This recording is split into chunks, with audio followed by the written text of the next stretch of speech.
Pain is a sensation which has lot of clinical importance.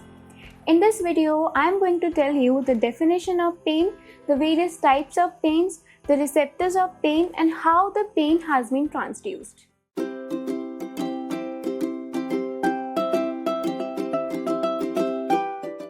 Everyone, welcome back to HM Learnings. I am Harshita, the creator of HM Learnings, where students come to clear their concept and to get the study material. Make sure that you have subscribed my channel. You can also follow HM Learnings on Facebook, Instagram and Twitter for daily updates. We have started uploading all our slides on website SlideShare so that you can easily download and clip our slides from that website. I will also share the link of this video slides in the description box. You can just click on that link and you will be on the SlideShare. So now our today's video is about the pain, and because pain is actually a very long topic, so we are going to see in this video about the definition of the pain, the types, the transduction and the pain receptors. In the next video we are going to see the pain pathways and how the pain will be perceived, and as well as pain is how the pain is modulated at the various levels. So we can start our today's video. So first of all, what is pain? So pain has actually two definitions. One of the definition is the earlier definition which was given in 1979, and it was the unpleasant sensory or emotional experience associated with actual or the potential tissue damage. Now this definition has been updated recently in 2020, which says now that unpleasant sensory or emotional experience associated with or resembling that associated with actual or the potential tissue damage. So it can be associated with the damage or it could be resembled with the damage. So the definition has been modified because of the 6 points which I am not sharing here. So those 6 points were basically talking about that pain is not only a emotional or the sensory experience, but as well as it depends upon the social factors, psychosocial factors, as well as it depends upon the previous experience of the individual. Apart from this, we need to understand the difference between the nociception and the pain. Nociception is basically a word which is associated with the pain itself, but pain is the thing which we perceived, and all nociception does not always lead to the experience of the pain. Sometimes the stimulus is noxious, it is a painful stimulus, but still the individual is not feeling pain. So that is the difference between a nociception and the pain. Now pain has actually you can say it is a subjective modality. Why? Because the threshold of the pain can vary. It varies among the different individuals. Okay, so if a person is feeling pain at some point, it doesn't mean that the another individual will be feel the same pain at same threshold. So threshold varies. Apart from this, sometimes the threshold in the same individual varies at the different times. So that is why pain is basically a subjective modality, subjective entity.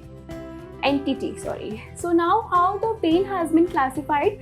So it has been classified on the duration, on the anatomical side, like where it is. It can be on the shoulder, it can be on the chest, it can be on the limb, on the lower limb. Okay, then on the intensity and on the pathophysiology.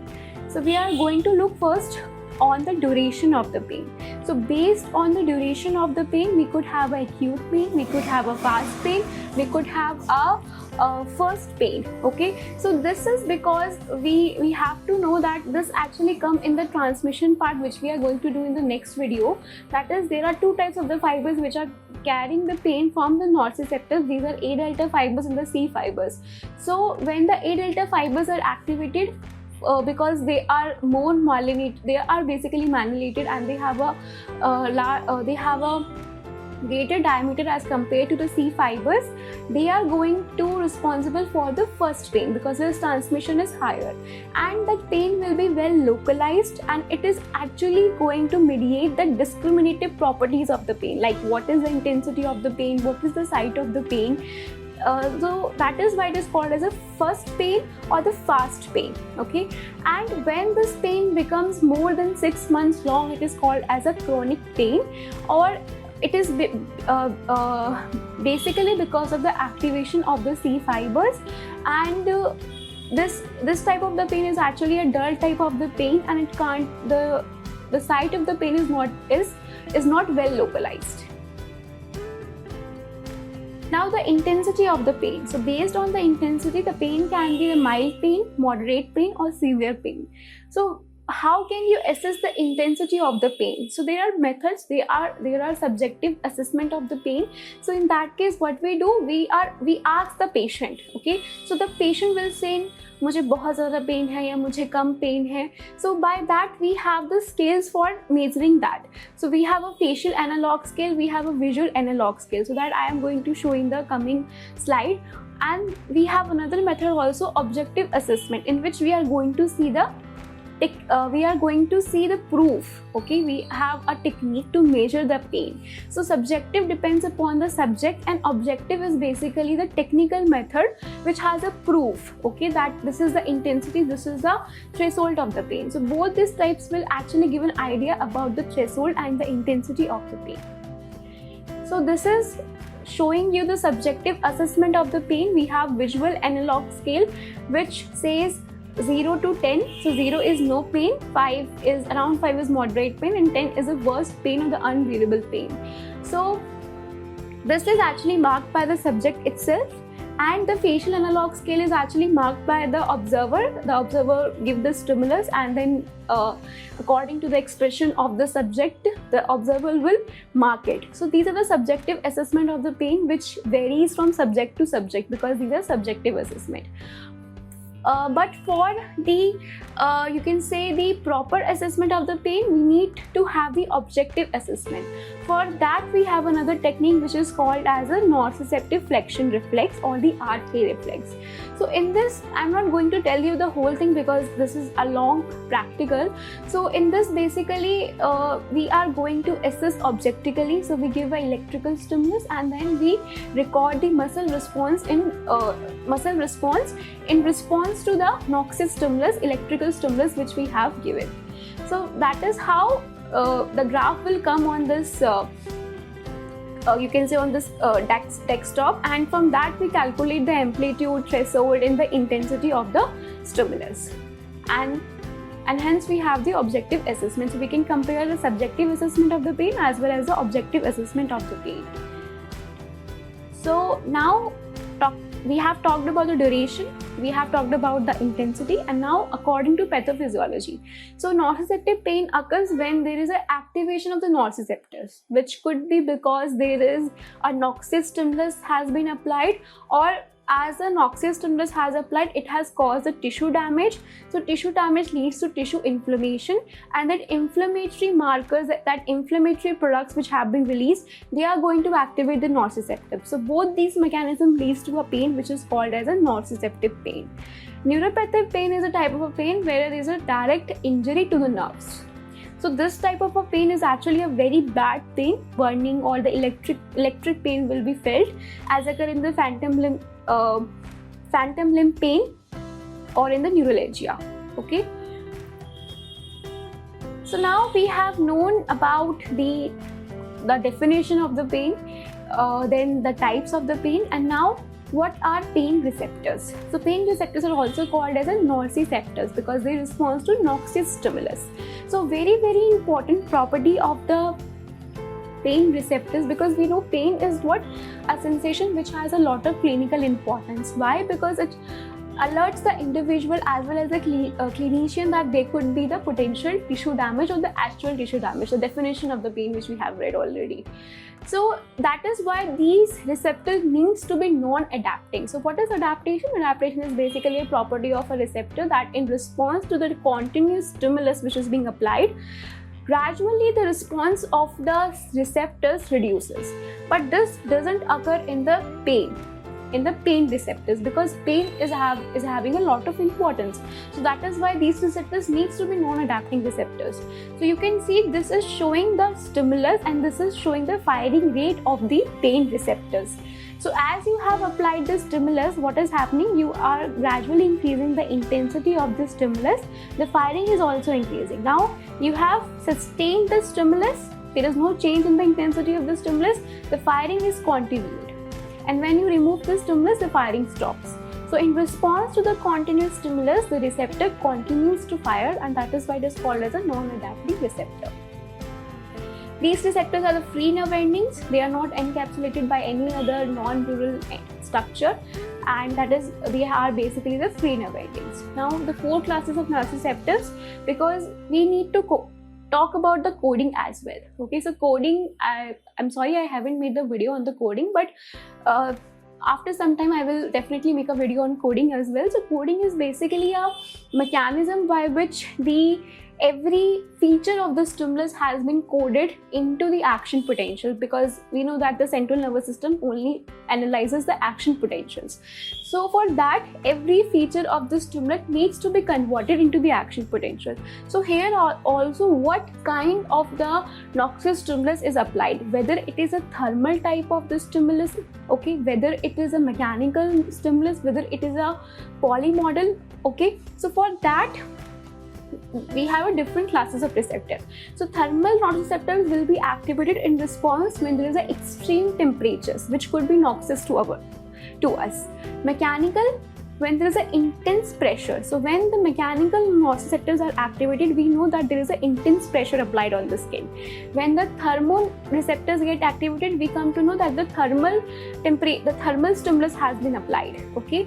And polymodal response to thermal, mechanical, and the chemical as well. Silent are basically present in the visceras. When the viscera means in the organs, so they code for what? They code for the location of the pain, okay. Then there are talking about further about these nociceptors.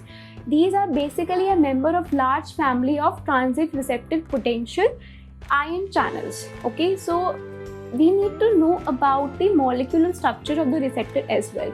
So it is basically a which type of channel? Transit receptor potential channel, which is actually a G-protein receptor, G-protein coupled receptor. So in this you can see there are various types of the TRP channels, and these various types of the TRP channel has a different sensitivity, and that is why they are code for the different type of the temperature.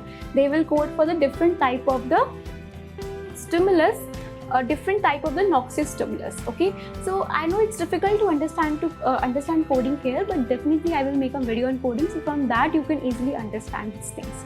So you can see that as we are going to increase the temperature from 0 degree to 60 degrees Celsius, the receptors which are activated, they are also different, okay. So that means they have a differential sensitivity towards the stimulus. So like you have a TRP-A1 receptor which is get activated in response to a very low temperature. Then as you applied a methanol, okay, you have a temperature higher than that. So TRP-M8 will be get activated, and as the temperature is increasing, the different types of the receptors are activated. Now these are the TPR-V1 which is get activated in response to a painful stimulus, painful heat stimulus, okay. And again the painful stimulus, the painful heat stimulus, TRP-V2, okay. So these are the type of the channel nociceptors. If someone asks you what is nociceptive, so you have to say that they are the pain receptors and they are the TRP channels, okay. Then if someone asks you that only TRP channels are there which is going to act as a nociceptives, all the nociceptors are basically TRP channels, the answer is no. There are other channels also which act as a nociceptive, including this acid sensitive ion channel. So in response to inflammation, what is happening, that TRP channels get activated in response to the noxious stimulus, okay. Now what happens when the noxious stimulus is applied? Tissue damage also occurs.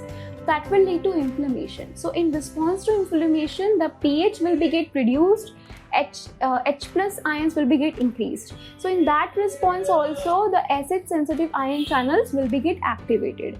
Apart from this, like if there is a damaged tissue, so it is also going to release the ATP. So that ATP is sensed by the another type of the purinogenic channels, okay. So you can see about this. So now we have seen that what is pain, what is the different types of the pains. Then about the pain receptors, that basically these are the non-adapting receptors. There are different classes of nociceptors. Then what are basically the nociceptors? They could be the TRP channels, they could be the acid sensitive ion channels, they could be purinergic channels, and there are another channels also, voltage gated sodium channel 1.7. So that is also a different type of the channels that is going to conduct the nociception of the Knox's stimulus. Now all these stimulus are basically of a different type of the stimulus energy.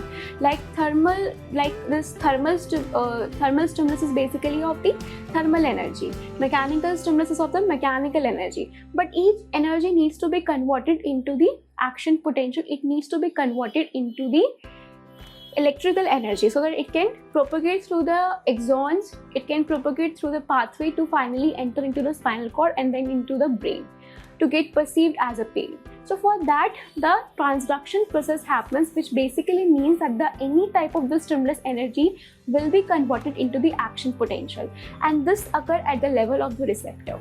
Okay, so how does the receptor is going to do that?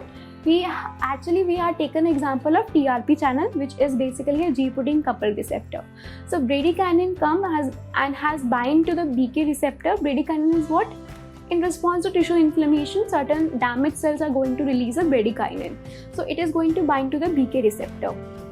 This will actually activate the G-protein coupled receptor, which is coupled to phospholipase C.